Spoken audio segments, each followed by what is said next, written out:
সারা দেশে ২০২৫ সালে স্থগিত হওয়া প্রাথমিক বৃত্তি পরীক্ষা আজ শুরু হয়েছে।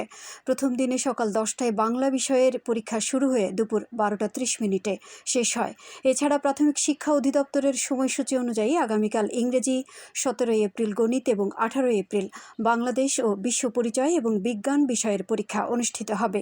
কক্সবাজারে ৮৪০টি বিদ্যালয় থেকে এ পরীক্ষায় ১০,৮১২ জন শিক্ষার্থী অংশ নেওয়ার কথা ছিল। তবে প্রথম দিনের পরীক্ষায় জেলায় ৪৪% শিক্ষার্থী অনুপস্থিত ছিল বলে জানা গেছে। প্রথম দিনের পরীক্ষা সুষ্ঠু ও সুন্দর পরিবেশে সম্পন্ন হয়েছে জানিয়ে জেলা প্রাথমিক শিক্ষা কর্মকর্তা শাহিন মিয়া বলেন, জেলায় ১০,৮১২ জন পরীক্ষার্থীর মধ্যে ৬,০৫৭ জন অংশ নিয়েছে। উপস্থিতির হার ৫৬%। মহেশখালী উপজেলার ভারপ্রাপ্ত শিক্ষা কর্মকর্তা ওমর ফারুক জানিয়েছেন, উপজেলার ৩টি কেন্দ্রে ১,৩৭৪ জন পরীক্ষার্থীর মধ্যে ৬৬৪ জন পরীক্ষার্থী উপস্থিত ছিলেন। পেকুয়ায় ৯২০ জন পরীক্ষার্থী ছিল, সেখানে উপস্থিতির হার ৬৭% বলে জানিয়েছেন শিক্ষা কর্মকর্তা।